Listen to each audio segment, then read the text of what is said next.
AHLPSN this week.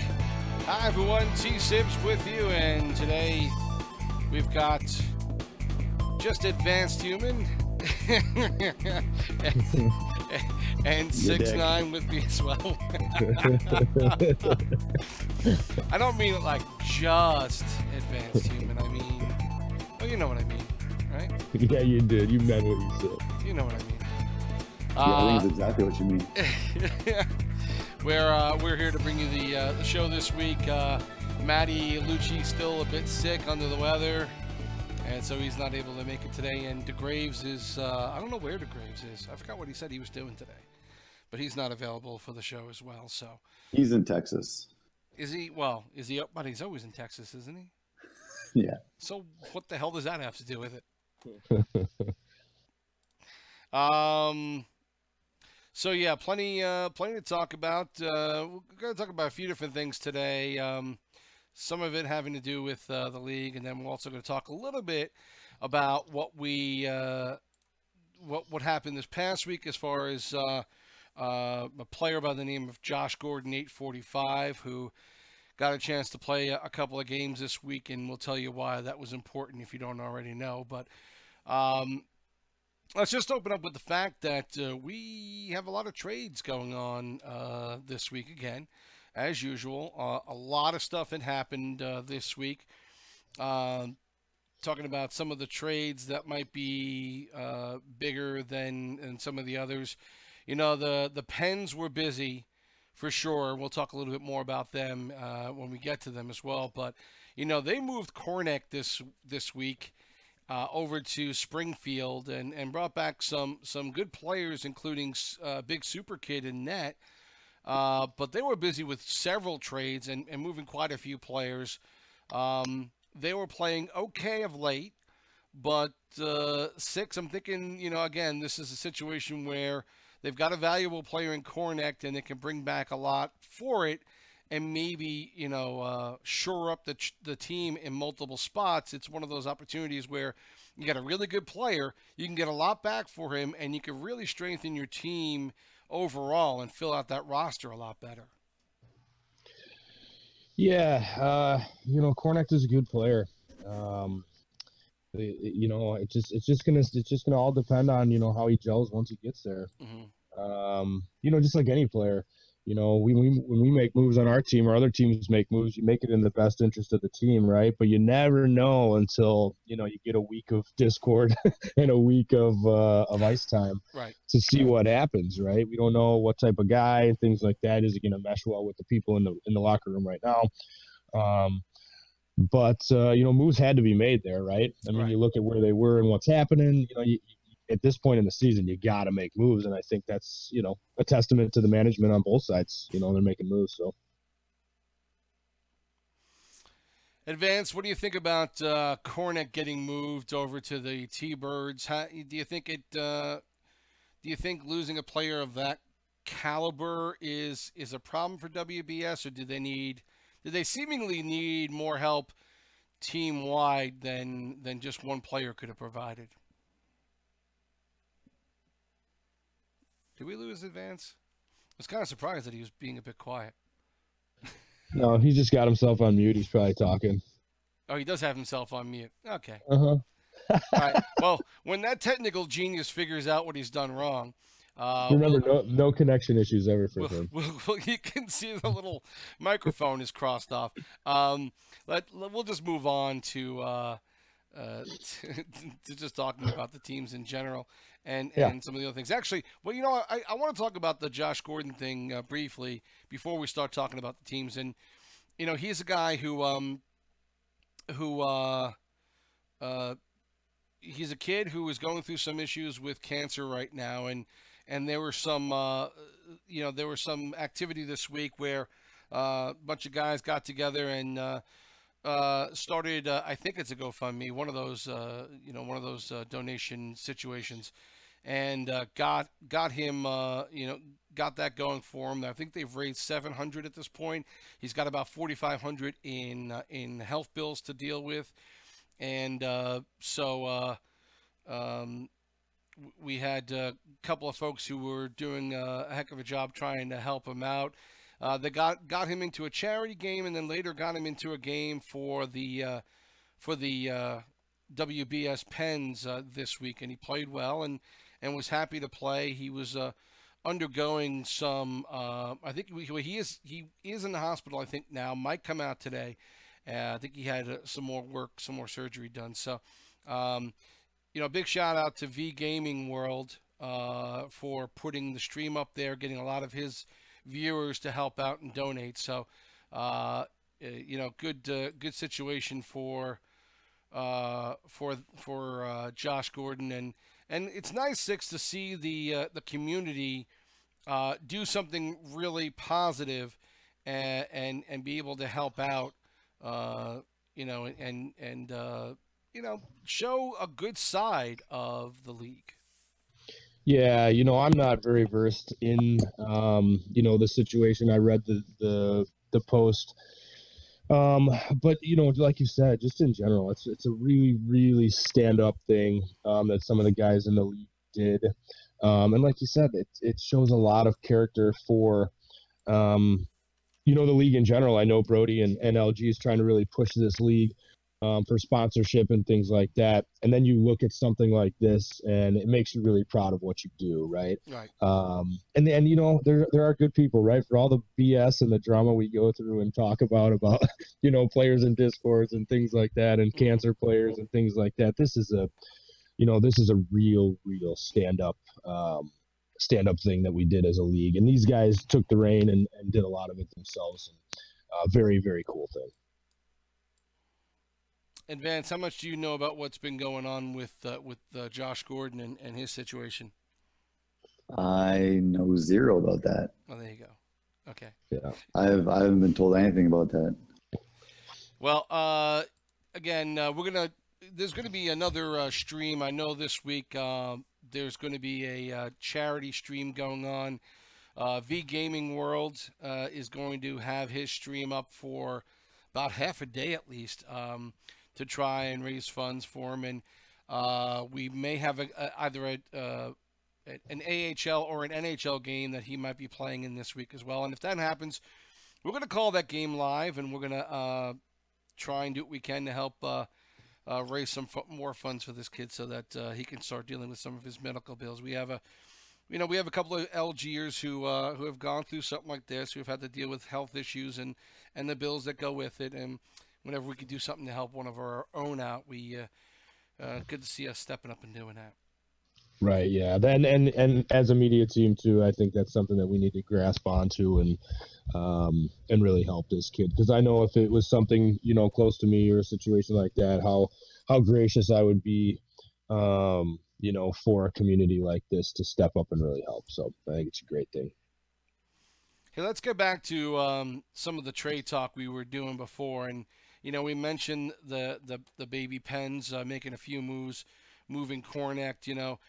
They picked up a big super kid who we mentioned, Abdil, Mr. Tryhard, Magnum 316. So they got some good quality players back, and I think overall that's probably going to help the Pens out a little more. Some of the bigger trades that we saw, I think, that were interesting were the Gulls moving Balea and Jansta dude for Jimbo Slice and Insane Cheat Code over to the Checkers. That's there's several names in there that are important. Balea certainly has proven his worth over the last several seasons, and you get a chance to be able to make a move like that. I think it's it's a nice move for Charlotte. They do wind up moving a couple of bigger name players, but they get some good quality back in Balea and Jansta. Yep. Yeah, Jansta's a good player. Everyone's kind of seen him play a bit. They all know who he is. I think he didn't sign up late, did he? He may have signed up on time, but I know. Not sure. I know we were looking at him for a little bit, but we didn't end up getting him. But he's a good player, definitely. Yeah, Insane Cheat Code I know from playing drops and hanging out with some of the guys I've played and playing in some club with him, and on that end of the deal, he's also a really nice player, good attitude, good guy to have around.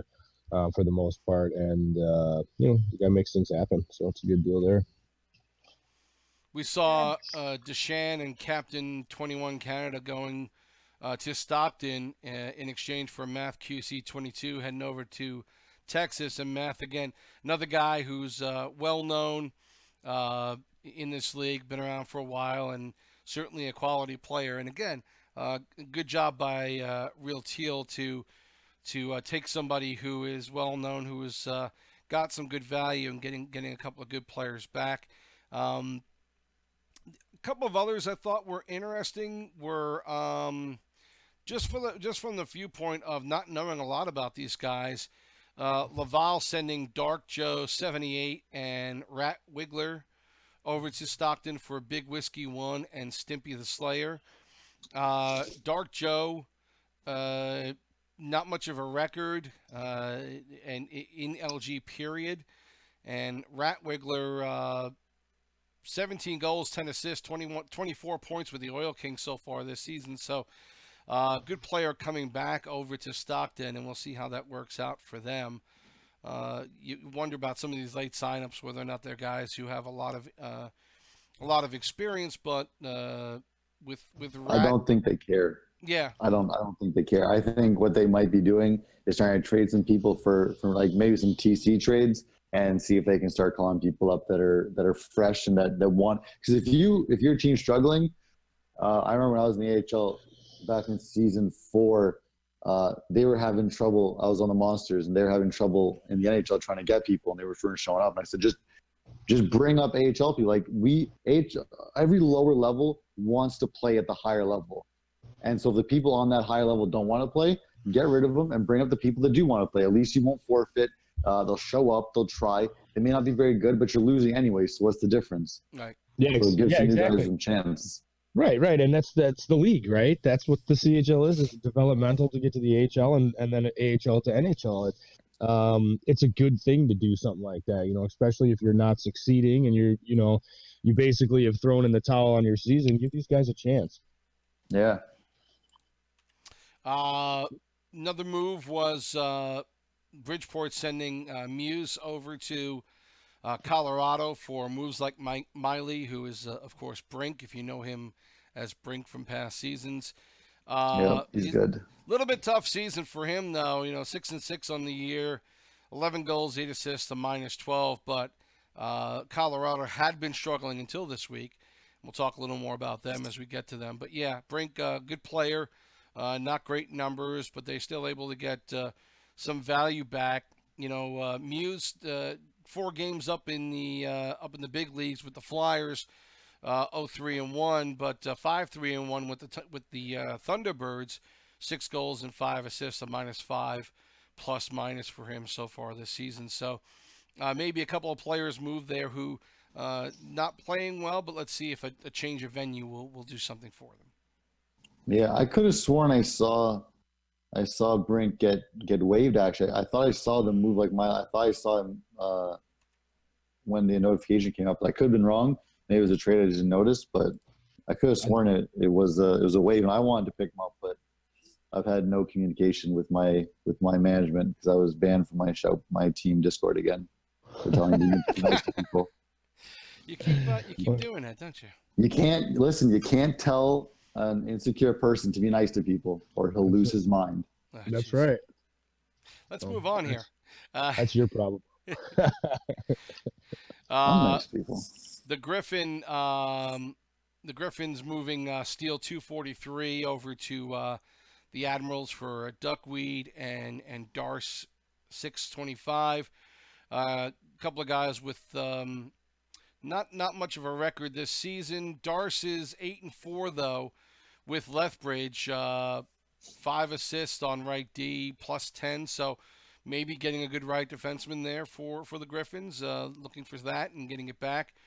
Getting back Duckweed, who is 5-5, 19 points on the season, a -2 with the Greyhounds. So again, getting an established player for the Admirals and Steel, but the Griffins getting back some young talent who again could help round out their roster a little bit.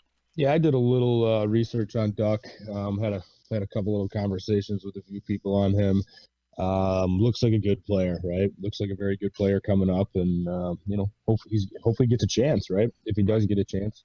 One of the things I wanted to say earlier was with all these TC trades, the CHL can protect players, right? Mm-hmm. They can protect up to 3 players, and some managers, I don't know if they, some of the newer guys, I don't know if they understand that or know that, where the list is. I know it's been posted a couple times, but these are very, very important things too when when you're looking at these guys you're trading for.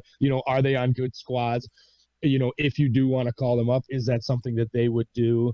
It's a big deal. So Right. hopefully these guys have done their research. Let's get talking to some of the teams. We're going to talk about all the divisions, but I want to start a little bit. I want to start this one off with the Western Central, who has the hottest team in Week 4, the Iowa Wild at 9-0, number 1 in the power rankings this week. First on time of attack with almost 37 minutes on the plus side. Time of attack in 9 games. That's amazing. Tommy and B still playing well, 3-0, both of them, a combined total of 24 points. CJ 58 went 3-0, 7 goals, 4 assists, a +3. And then in net, you've got Leaf and Jones, who went 9-0, obviously, this week. Leaf with under 1 goal against and a shutout, and Jones with 87, almost 88% save percentage. 1.59 goals against and 2 shutouts this week. Yeah, he had 82 shots against him, which is the 4th most in the league this week. But Jones still definitely had a solid week. And Iowa, we've seen them play well so far this season, but they just rolled last week. Yeah, they're a fun team to watch, man. If Agar had anything to do with it, he did a good job. Tommy, the GM, and Beast Forever, they built a good team. They just keep on chugging along. You think maybe they might slow down a bit, but they're just chugging, man. Matt the Cool Cat, great player. Mm-hmm. Go Hawks. I've heard he has a little bit of an attitude. No, I don't want to say it isn't. I don't know. I've heard little rumors. But he's definitely performing. CJ's performing. Even Crazy Native was someone that I was talking about, thinking about maybe trading for our team, a little while ago, but that didn't really happen. But they're a good team, and their goalies are just they're playing well. They have a good team in front of them, and they're playing well. So you got to give it to them. Go Hawks makes you look like a choir boy, Advanced. He is, and by his own admission, he'll tell you he's a pain in the ass, but he is a damn good player. And again, he had another good week. We've mentioned him a few weeks and trying to give some other guys some pub, but Go Hawks again in the top 25 in scoring. The Manitoba Moose, 7-2 this week, 3rd in the power rankings, plus 14 goal differential. That's tied for 2nd in Week 4. Bertone again, 3-0. 4 goals, 4 assists, a +8. He keeps rolling along. And also Manitoba with their goaltending, Dr. Nasty and Churchy. Nasty going 5-1, 90.3 save percentage, 1.13 goals against, and 2 shutouts. Churchy had a pair of shutouts as well this week. 2-1, 89.7 save percentage, 1.34 goals against. So Manitoba also keeping pace, playing incredibly well. And they're just not getting off the tail of this Wild team. They're staying right there, and only 1 point behind Iowa as well as they've played. Yeah, if you look, earlier in the season and earlier in the podcast, we had talked about how the league tried to even talent, right, by moving the rosters of Chicago and Buffalo and switching them from the east to the west and things like that. Right. And you look at this, the power hasn't changed, right? It really hasn't. It's the same group that's in there. And these guys do look at their goals against. We talk about goalies, right, a lot. Right. You got to talk about defense of the Wild and the Moose big time, right? And the Moose have 60 goals against. 60. That's incredible. Obviously, goaltending is a big part of that, but I would say defense even higher. I would say the defense of these teams, and Iowa at 66. Even then, that's a sweet number, right? You look at Iowa, they have 174 goals for and 66 against. That's gross. right? I Right. mean, that's a huge differential. They are scoring, and they are not getting many goals scored on them. So Yeah, there's no other team that's really doing what they're doing right now. And what's crazy is that their whole division, if you look at goals against, Iowa's 66, Moose is at 60, Chicago Wolves is 74, Admirals is 74, and then the next one after that is from a different division. Like that division has like the least amount of goals against. It's insane. I don't know how they built their teams the way they did, but they're a force to be reckoned with. And the Rain are chugging along. I really like watching them. I've been watching them a little bit. They got a good team. I was talking with Tisa, it was about J-Ro before, right. and he had a good season last season with I think 66 points, and he's pretty much on pace for that. The same. And if you look at all these really high teams, their goalies are all playing really well. You can say the defense and the forwards are really helping, but the goalies are playing well. You know, you can't not give it to them. You know, that was something I was going to bring up later, but let's talk about it right now. You know, it's funny because during bidding, you know, we saw a lot of 500K goalies go, right? And goaltenders don't get paid an awful lot. And we talked about this once before about how they can play up to 6 games and have more influence on your team than pretty much any other player just because of the sheer amount of games they can play. And yet we are seeing some goaltenders who are really playing incredibly well and who are a big reason why their teams are successful. Does that suggest that maybe GM should think twice about just going for 500K goalies and maybe spending a little more on a guy who might be playing incredibly well, and maybe for season 8 you pay somebody who's having a hot season in net, you pay him a couple of mil. There's a weird stigma about goalies where you think that they shouldn't be anywhere even close to 2 million. So you're always looking for those 500Ks as if they're not a fairly important part of the team, and they are. I've said it before that I think if you have a really good team in front of you, they don't have to be the greatest, but if you have a middle of the pack team, they can really bring you over the edge. Right. So I don't think it's out of reason to think that you can spend 1.75 to 2 million, even 2.5 on a goalie that will really help you. I remember a couple seasons ago, goalies were going really high. I remember it was like 3 million, 4 million. It was a weird one. I think it was season 3 or season 4. So every once in a while, it does kind of happen where you're like, oh, maybe we should do this. And then all of a sudden they all go up. Right. But it should be something that people think about, definitely, for season 8. Let's get back to talking about the Western Central. Just a couple more teams. The Chicago Wolves 6-3 this week. Mista Don with 3 goals, 6 assists, a +5. This team just keeps on chugging along. Again, 6-3 is a good week, but it's going to be tough to keep pace with Iowa and Manitoba if that's the number that you're putting up every week. And I would think that if Chicago is going to want to keep pace and do a little better and try and catch up. I mean, they're only 5 points out of first right now, but it's a heck of a pace to try and keep up with Manitoba and Iowa. And, it'd be interesting to see whether or not they're going to be able to be that third team in the race. Yeah, and 5 points, it's a lot when you look up and you see the teams ahead of you have 5-win streak and a 9-win streak, right? 5 points is tough to make up there. And I don't, if I was in the situation where the Wolves are right now, I wouldn't worry about keeping pace with these guys. I really wouldn't. I mean, the bottom line is in any sporting event, any sporting league, the goal is to make the playoffs. And once you get to the playoffs, it's a new beast, right? You just don't know. Mm-hmm.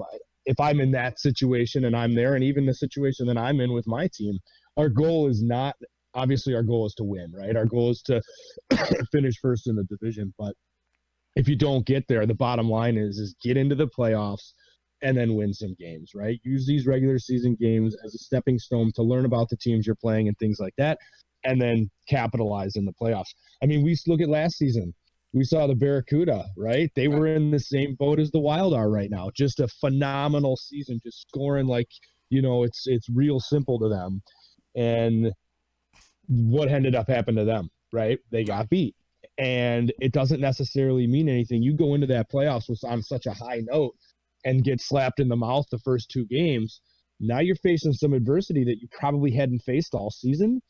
Now it's a different beast. So I think for the Wolves, keeping pace, is basically making the playoffs and then going from there. It's going to be hard to catch those guys.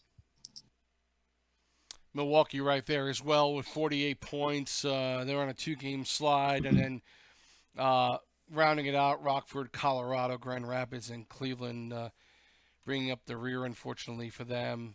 It's been a struggle for them. Colorado, though, this week, 5-3-1. Cujo, 187, 3 wins, 4 goals, 7 assists. 9th in scoring in week 4 this week. McGloin on right wing, 11 points. The Sophist, 10 at center, had 10 points of his own. So Colorado getting 3 guys in the top 25 in scoring, and they're playing a better game overall. Western Pacific, again, Ontario Reign, probably the second hottest team. They're second in power rankings. 8-1 week in week number 9. And, shot differential, they are 5th right now with a plus 28.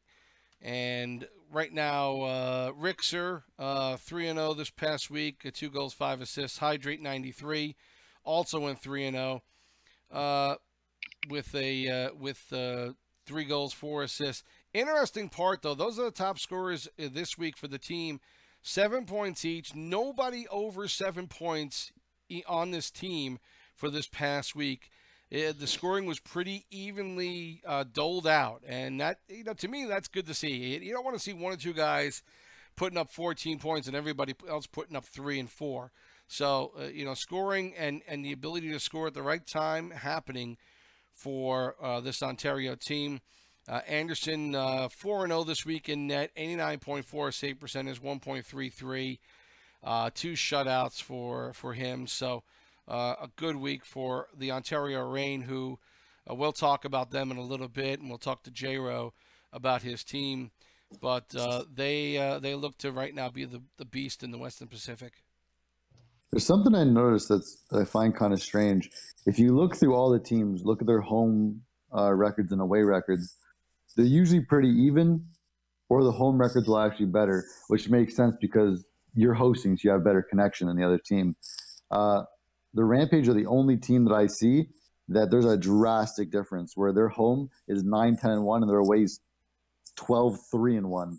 So that's pretty weird. I think that's strange that when you have less options of, less chance of having a good connection, they're actually playing better. So I think that was just a random little note that I noticed there. Kind of strange. Yeah, it would only be connection that would be the issue there, right? So it's you wonder how that works in their favor. Normally it doesn't. So, no. Very interesting. San Antonio, the Rampage are 6-3 this past week, 5th in power rankings, 3rd in time on attack differential, 26 minutes 54 seconds, 4th in goal differential with a plus 10. Kales 9, 2-1, 6 goals, 5 assists, a plus 6 this week. Thomas Long also went 2-1 with 11 points. 2 others in the top 25 scoring for week 4 for San Antonio, so they're getting some offense finally. Tucson Roadrunners, 6-3, 10th in power rankings, 3rd in shot differential with a plus 37. And 2 players on this team, 2 of my old teammates from the Hershey Bears back in season 1 and 2. Tommy All I Do Is Win went 3-0, 3 goals, 6 assists, plus 7. And a Hockey Girl at right wing, 3-0, 4 goals, 4 assists, plus 7. These 2 have some good chemistry. Like I said, they started it back at Hershey back in season 1 and season 2. They get reunited on this Tucson team and are playing incredibly well for the Roadrunners, and they may be an up-and-coming team that we have to watch out for. Yeah, it'll be fun to watch. I agree with you. Their chemistry's nice. When you're putting up numbers like that, I don't know what division they played last week, but either way, putting up numbers like that's a good thing. They're on a 2-game win streak, and stay the course. Let's go take a look at the Eastern Atlantic right now. You see the Lehigh Valley Phantoms still On top by 2 points over Springfield and Hershey, with Bridgeport and Wilkes-Barre at 37. Again, not far behind, 8 points back. And then Checkers playing a little better this week than Hartford and Providence. Hartford had a rough week this weekend. Just things look like they were coming back for them, but just didn't work out this week. The Bridgeport Tigers 6-4, fourth in the power rankings. Premier player tied for 17th in scoring for this past week with 2 goals, 8 assists. I'm just saying at 3 goals, 9 assists, and a +6 on his side. Defenseman Andre St. Cyr went 3-0 with a +8 on left defense, and McCappy in net 4-2, almost an 87% save percentage, 1.83 goals against, and a shutout. Again, fourth most shots on the week with 84 for McCappy. So Bridgeport playing some better hockey, better team hockey. Not great numbers out of them, but doing enough to stay in the race there. And 6-4 advanced in that division is a good record. Yeah, they're my favorite division to watch. They're pretty random. There's a bit of swings when it comes to week, but regardless of how you do, you seem to always be close. So you're never that far out. I know the Hershey Bears were last week, what were they, 1-8 or 2-7, something like that. And this week they're 7-2, and they're now tied in second. They're still in it. They're only 2 points out from first with the Phantoms. It's a great division to watch. Just one bad week to the good week, and you're right back in it. Yeah, you mentioned the Phantoms. They went 6-4. Thunderbirds also 6-4. They're on a 4-game win streak. And you mentioned Hershey going 7-2. They're 7th in power rankings. My name's Mino on left wing, 3-0, 8 goals, 3 assists this past week. Squall 227, veteran in this league at 3-0 this past week, 4 goals, 4 assists. And Canuck 420 in net went 3-0, 86.7 save percentage, 2.0 goals against average. On 45 shots on net in 3 games, averaging 15 shots on net. Pretty good rate to have to deal with in net, and still having 2 goals against in 3 games is pretty damn good. Yeah, they're a really up and down team. I just don't, it's strange because you have a really good team, or if you have a good team, you see it, they'll play decently well from week to week. If you have a bad team, you do decently bad week to week. You might have one or the other, but this team's just swinging. They're swinging up and down, up and down, up and down. It could be by division, or it could be by a team, or it could be availability or choice of lines against other lines, or maybe they're hitting more first lines. You never really know, but it's not something you see too often, to be honest with you. There's usually a little bit of consistency. The other team that we mentioned before, 6, the WBS Pens, went 3-2-4 this last week, 4 overtime losses. And, of course, we mentioned the trade of Kornecht and picking up some good players from the Thunderbirds.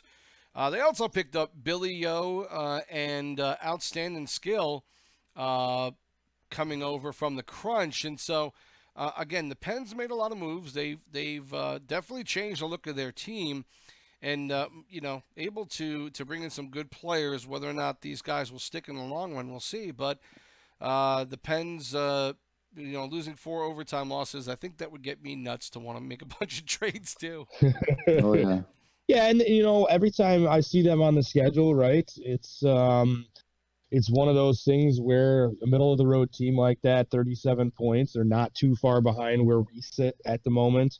And it's a team that scares you a bit. You just don't know, right? It kind of makes scheduling a little bit difficult because you don't know what line to play against them. And I would say that as far as this division goes too. I mean, look at Charlotte. I know maybe you're not ready to move there, but Charlotte was doing pretty bad, and now it looks like they're starting to win some games. They made some moves, and it's nice to see some of these teams rebounding a bit. We're going to blow through the Eastern North pretty quickly. As you can see, the Marlies are still on top there, ahead by 8 points over Rochester, and then Syracuse 12 points back, and then Belleville, Binghamton, Utica, and Laval have been struggling more and more. Marlies 5-2-2 this past week. Williams 55. I've watched this guy play a lot. He just has such a quick release on the right side, and is a good playmaker as well when needs to. He's 3-0, 5 goals, 7 assists, a +10. Deer Hunter at 2-1 this past week, 3 goals, 8 assists. Combined week 4 opponent record. There's a lot of talk about whether or not the Marlies faced a lot of competition this week. The combined record of the teams they played was 182, 119, and 24. So, a good 65 or so games above 500 there. The Marlies play who they have to play and played some good teams this week. Actually, 2 out of the 3 losses, guys, out of the 4 losses were against teams under 500, and the other 2 were against teams that had a combined 12 losses total. So it can be a little Jekyll and Hyde with the Marlies depending on who's playing that day. I just want to talk about our series against you guys so far.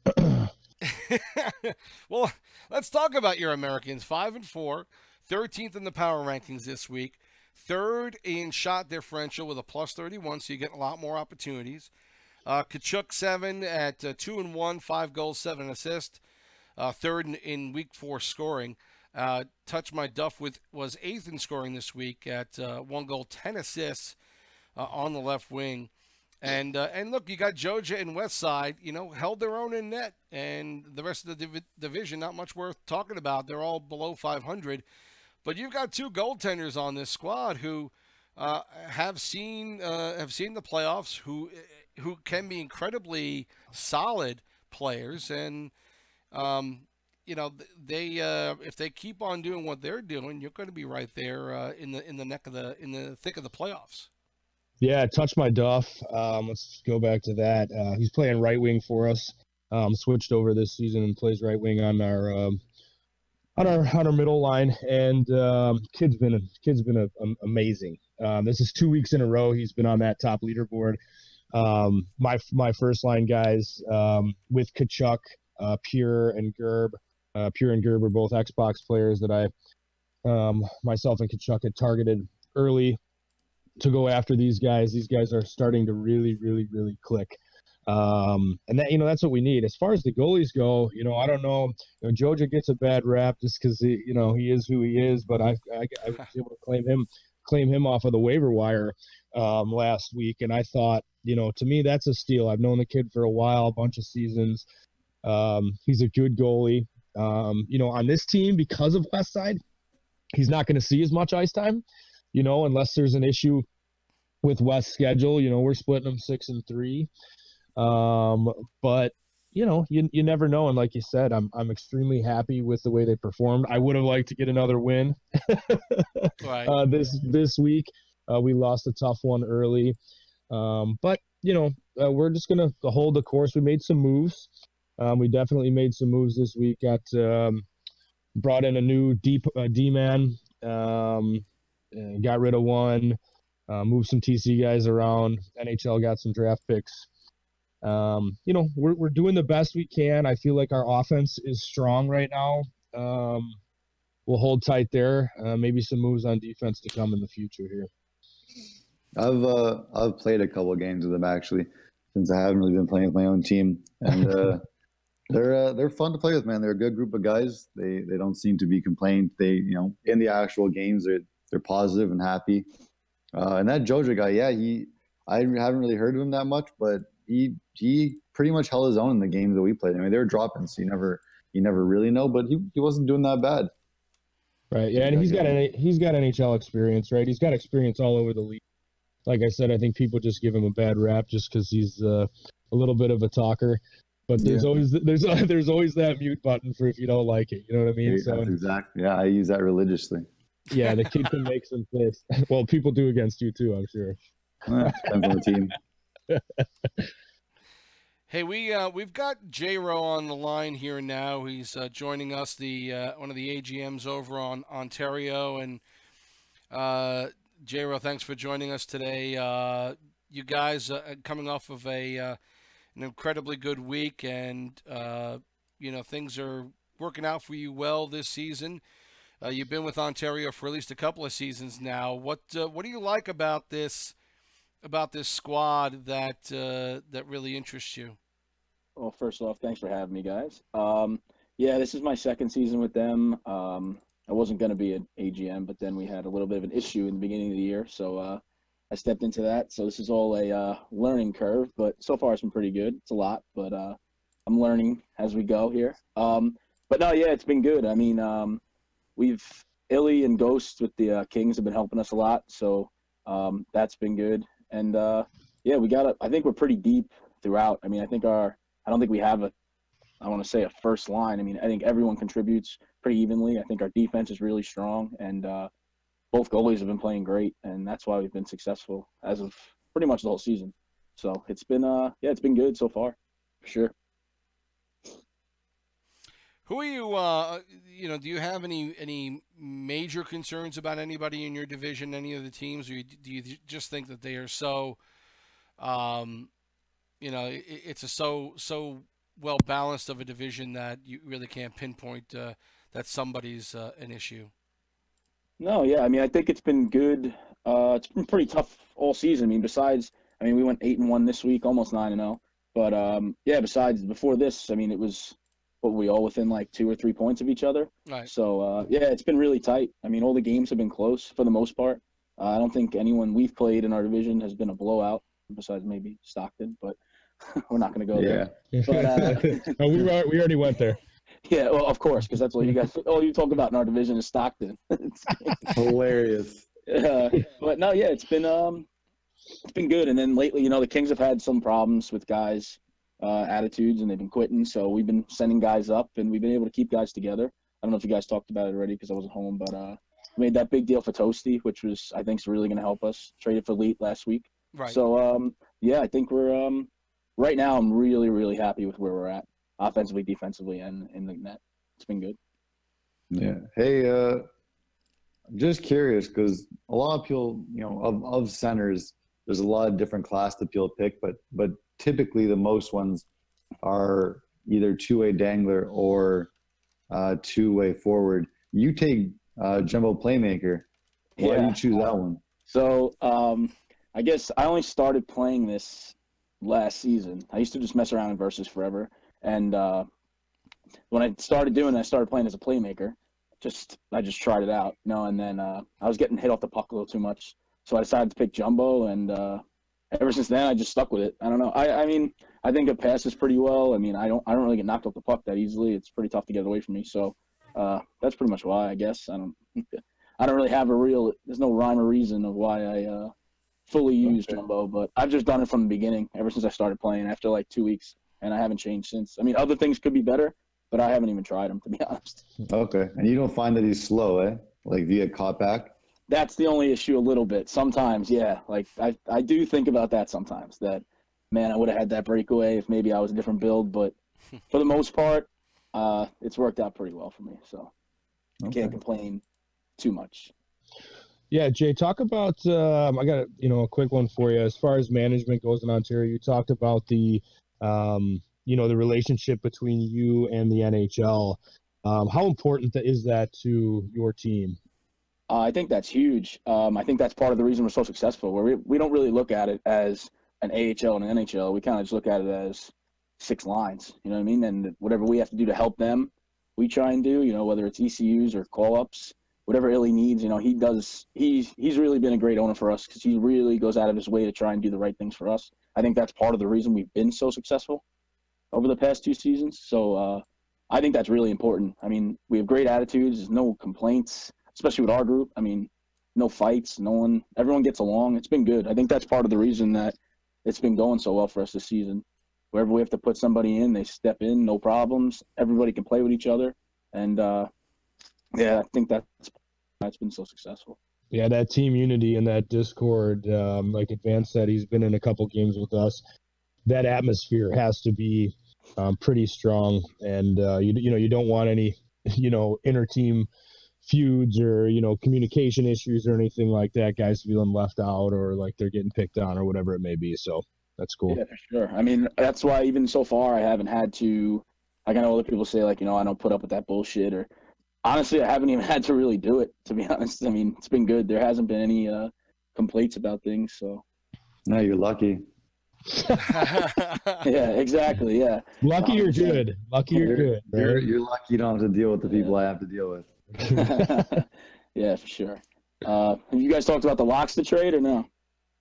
No, we haven't.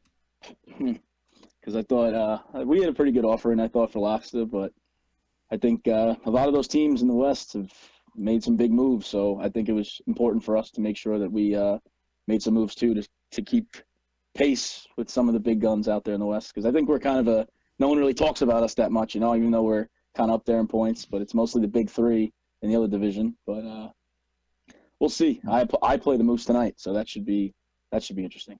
Nice. Yeah, your grab with Toasty's a big one. That's one that I kind of put my foot down when bidding happened. I said we need to get him, and then after a little bit, maybe we were losing or whatever. But he basically just told us that his availability is going to be nothing, so get rid of me, and we did. And then he started playing again. So I think it was more of a just I want to be out of here kind of thing. And now he's on your team. So as long as he's playing, I'm glad he's a good player. Well, hopefully he plays. That would be a big issue. But yeah, I think we're pretty good with keeping lines with days and stuff like that. So if we can figure out exactly with his schedule, because I know it has something to do with work too. So if we can fit it in perfectly so that he can play his games, and there should be no issues. So we'll see. Is there anything else you feel you need to do as far as movement's concerned, or you think you're pretty much set right now? To be honest, right now I'm pretty happy. I mean, listen, is there always ways to upgrade a team? Yeah, of course. And if you're going to be able to do it, then yeah, we're going to go out and try and do it. But for right now, I mean, I'm really happy with where we're at. I don't think we have too many weaknesses. I mean, the style of play we've played all season has been successful. I mean, we're pretty good with puck possession. I think only Iowa is higher than us in time and attack differential. So, yeah, I mean, everyone's played a team game. Defensively, we've been strong for the most part. I mean, a few games here or there, we've given up 3-4 goals, but for the most part, we give up 1 or 2 goals a game, and that's on our goalies too. I mean, Anderson and IC have been great back there. So, yeah, we talked about them a little bit. So, yeah, absolutely, the goaltending, and we talked a little bit about goaltending being, again, a lot of guys going for $500K, but maybe it's time the goaltenders start getting paid a little bit more. You've got some guys who, like you mentioned, you've got Anderson and IC who have played incredibly well this season, and these are guys you could ride right to the end. Yeah, for sure. I mean, and I think it's helped too. I mean, we bid it on Anderson, but like once again, IC came back from last year. We have like 3 or 4, maybe 5 guys that were on the team last year that were on low contracts, so that also has helped us be able to go out and get some of the other players and be able to spend more money that maybe other teams weren't able to fit them under the cap. You know what I mean? So we have a ton of good players at a low price. So it's been good so far. I can't complain. You guys got a $4.5 million cap still of room. Is that something you ever kind of keep in mind when you're seeing people get waived or seeing people get traded? You see people on the block like, you know what, maybe we can fit them in and this will be beneficial for our whole structure. Yeah, for sure. I mean, if we're looking at a guy, as management, and we think this guy can help us, and he has a $3-4 million cap hit, that's not really an issue to us right now because, one, we're comfortable with our team as it is. So if we can upgrade in one spot, you know what I mean, we can take that cap on and not really worry about, if we have to make another move. Like right now, listen, like I said, we can make moves if we have to, but I'm completely comfortable where we're at. So if we can take on that next contract for one player, or maybe even 2 players that are maybe $1 million or $2 million more than what we have right now, then we can do it if we choose. You know what I mean? So we're lucky in that situation too. That cap is not an issue at all right now for us, and hasn't been all year. So how are you feeling about, I know it's kind of a look ahead, but how do you feel about the Western playoff picture as far as you see it, having to face a Central team, obviously, after you get through the Pacific, if you do? Yeah, exactly. If we do, yeah, it's going to be tough. I mean, it's that other division is brutal. I mean, it's going to be interesting to see who comes out of that division. You know what I mean? Right. So we can sit here and talk about who we play. I mean, if we get through ours is going to be tough enough as it is. But, I mean, what am I going to say? The Wild, Moose, the Wolves, the Admirals are there. I mean, who knows what team's going to actually come out positive out of that? Is if we do get through in our division, only one of them can come out. So it's not. We'll worry about that when we get there. I mean, Are you pretty confident in, your matchups so far this year with your division in the Western Pacific? Yeah, I think for the most part, we've been pretty dominant in our division. I think we've only had, to be honest, I think 2 bad nights. One night we lost all 3 games, and the other night I think we went 0-2-1. So, I mean, I think we have, 8 losses, 9 losses, something like that. So, if you take that into consideration, we're really, for the most part, winning most of our games almost every night. So, yeah, I mean, so far, I mean, that could change, but the games have been tight. You know what I mean? Some of them can go the other way. We've just been able to come out on the winning end in those games. But yeah, I'm pretty comfortable. I mean, I think we're a strong team. I mean, can teams give us fits here and there? Yeah, I'm sure they can. But going into every game, we're confident, and I think we can win every single game we play. Nice. All right, well, J-Ro, thanks for your time today. We appreciate it. Good luck with the next week and trade deadline coming up soon. And yeah, best of luck to you and your team. You guys are rolling along pretty well out there in the West. Yeah, all right. Thanks a lot, guys. Thanks for having me on. Thanks, Jay. Have a good one, buddy. All right, later, bro. That's J-Ro joining us here, and we'll get back to just talking about what's going on with the rest of the league. But again, he's got himself a heck of a team there right now, and it's another case of the West being the West, and obviously it's not going to be. It never easy changes. Yeah, it's not going to be easy for them, but whatever the case may be, they're going to have to keep on playing well all season long. There's no let up for teams like this in the West because they just don't have much of an opportunity to catch a break at any point.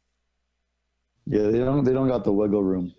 They don't have the wiggle room that the Eastern Atlantic has. So if you have 2 really bad weeks, you can fall hard, and you may not be able to bring that back. So that's something when you're making your lines and you're looking at the team to play, who you want to put in certain places, that it makes a huge difference. It's easier when you're in an easier division where you can kind of be a little more lackadaisical about it, but right, especially when you're dealing with a situation like people's availability, you kind of have to really need people to be on the ball and be consistent. Otherwise, you're going to really struggle with that type of division.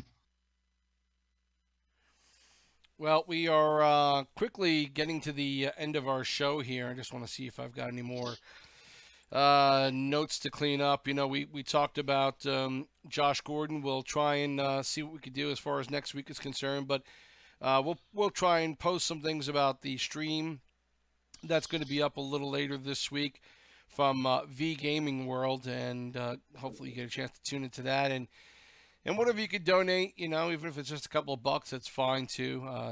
He's incredibly appreciative of it. I've talked to him a lot over the past week, and he's dealing with what he has to deal with, and it's a scary proposition for anybody to have to go through this. But he's doing what he needs to do, and you know what, this league and being able to play games is one of the things that helps him get his mind off of stuff for a while. And so it's good to see the community help out with all of that. There's one other topic I want to talk about, and just because there was some discussion in the shop box about it today, and I only want to take a couple of minutes about it. It was about Datsuk13, who we know is Frantic. He had refused to play unless he was traded, and then was traded and quit. Bought out his ban and placed back on Iowa.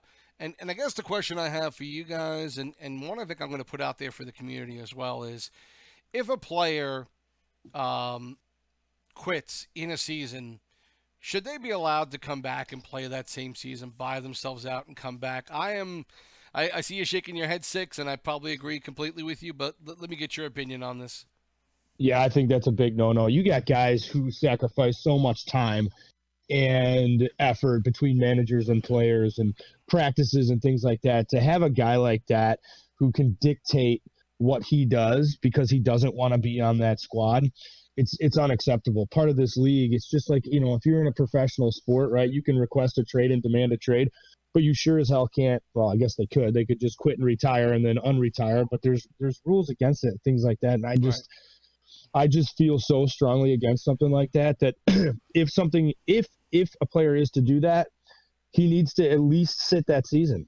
I understand the league's trying to make some coin. I understand having good players like him, right? He's a good guy, a good player, I should say. I shouldn't say good guy, good player. You know, having these guys in the league is important to the league, and I understand that. But right. if you're gonna quit on a team, you're done for the year or for the season at least, right? I would agree with that. Yeah. Advance, what's your thought on it? Yeah, I was shaking my head too. It freaked me out when you said you're shaking your head. I'm like, what? I'm like, is my camera on? Yeah, no, I think it's absolutely ridiculous for a person to not want to play on a team, so they take the easy way out and quit, buy out their band, and put on a different team. It's insane. The only way that maybe you should be able to do it is if you get sent back to the original team, or maybe sent back to the second team. Yeah, after the trade, that team that you quit on is what you're stuck with. But even then, you shouldn't be able to come back in. You buy out your band, you come back in next season, and you get stuck on like the no management list as well because you're being a dick. That was the interesting. Yeah. Yeah. That's the interesting part of this that I don't understand. Well, see, here's the problem. You could put him. They put him back on his original team.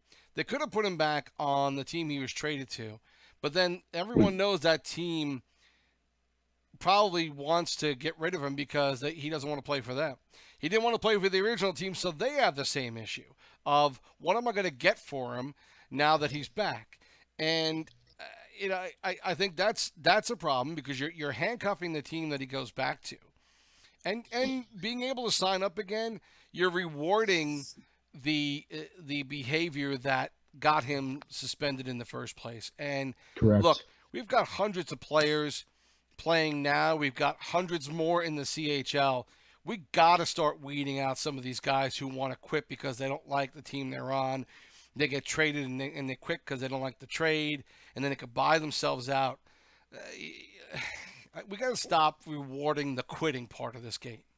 Yeah, and then we had talked about that before too, right? We had talked about that last week a little bit. We touched on it, and it's just not right.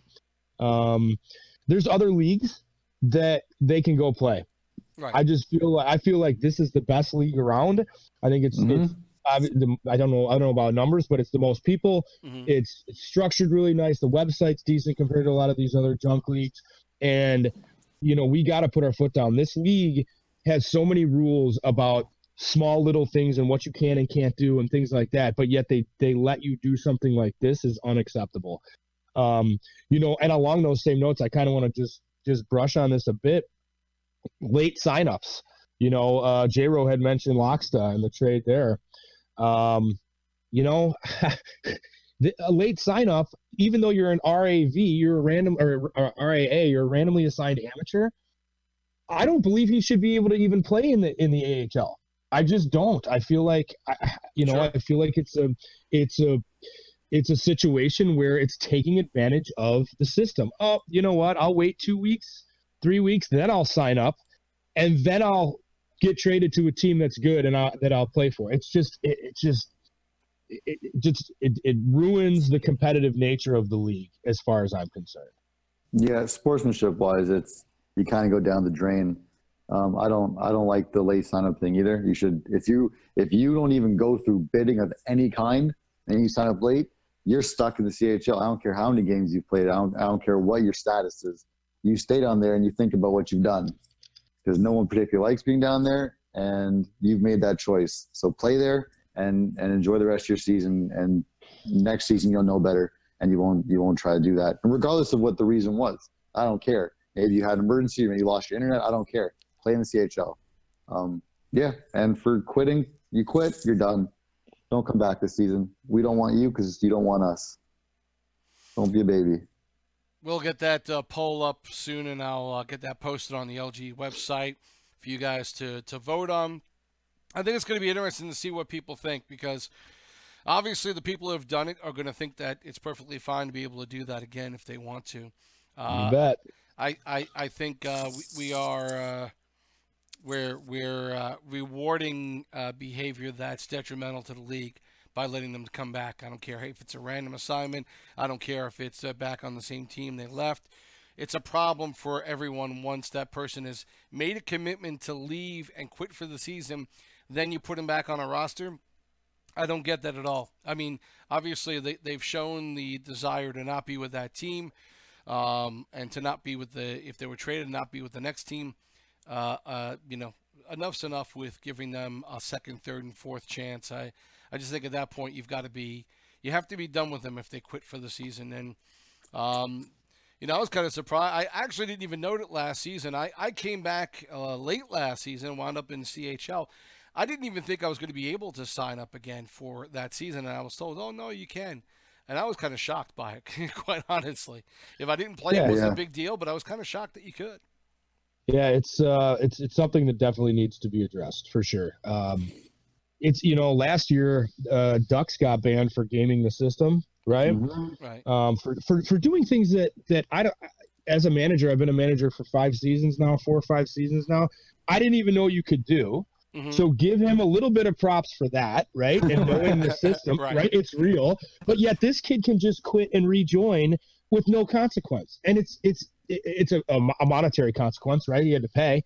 But who gives a shit, right? Yeah. Who cares?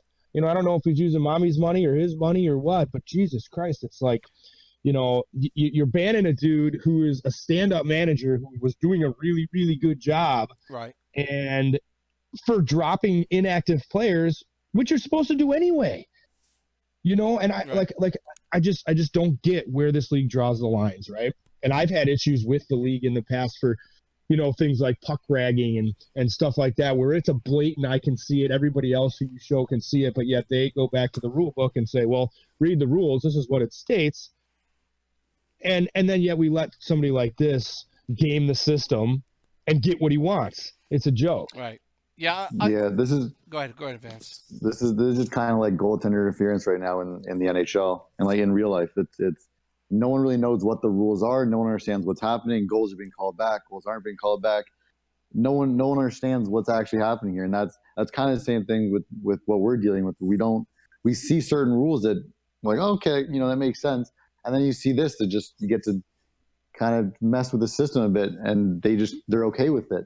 I'm not really sure why, and they're aware of it. There's no way that they're not. They just kind of let it happen. So maybe after this, they'll think twice about it, or maybe they'll make an adjustment this season. Who knows?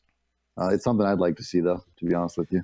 Yeah, they're good about looking at it. I mean, they are. They're good. The league is good about reviewing issues that have happened, and you can see Brody and the team will put up polls and questions and things like that to the league so that they're you know, reaching out to the masses, so to speak, right, on you know how everybody feels about it. And I think you know, I think they will take a look at this, you know, pretty long and hard, and hopefully make the right decision for that and late signups, right? It's a big deal. So yeah, there's certain people, man, that if they don't mind the team, but they're just not getting the lines they want, they're not playing with the people they want, they're not scrub hunting. Some people just want to scrub hunt, man. If you're not getting your scrub hunt lines, you're not gonna be happy. You're not getting the 45 points you want at this point in the season. So it is what it is. You just gotta have to bear down and keep playing. Otherwise, don't come back because the league's better without you. Correct. All right, guys. Anything else before we wrap it up here and get going? Anything else you want to mention or talk about? No, I'm good. You guys are good. Scrub hunting's for wussies. Yeah, I apologize for being a scrub hunter. I'm clearly my record's really good, so that obviously means that I'm scrub hunting right now. We love you, Sibs. Yeah, plenty of trades. I'm sure more going to happen today, and boy, player movement.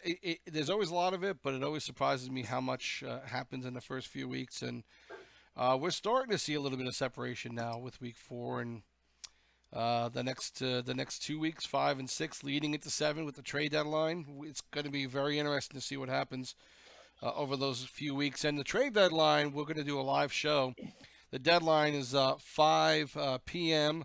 on the Sunday of the start of week 7. So we're going to be on from 4 to probably 6 to talk about the trades that have happened so far and the trades that come up around the deadline. And so join us for that. We'll get that date posted for you soon, but that's coming up down the road. We'll probably do a show a little later that day and lead into the trade deadline. So tune in for that then. 6 Advance, thank you again for being here today. Best of luck always. Always fun, my friend. More luck towards Advance than 6 and his team. What team?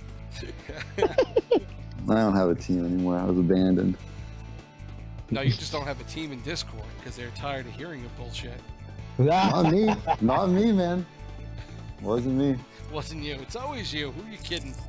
Hey, I was telling multiple people on my team that they they wanted me back and this and that, and it is what it is. The guy in charge is having a tantrum. You do what you do. Hey, before you dig yourself an even deeper hole, you guys have been watching AHLPSN this week here on the YouTube channel, LeagueGaming.com. Thanks for joining us. We will talk to you again next week after Week 5 is over.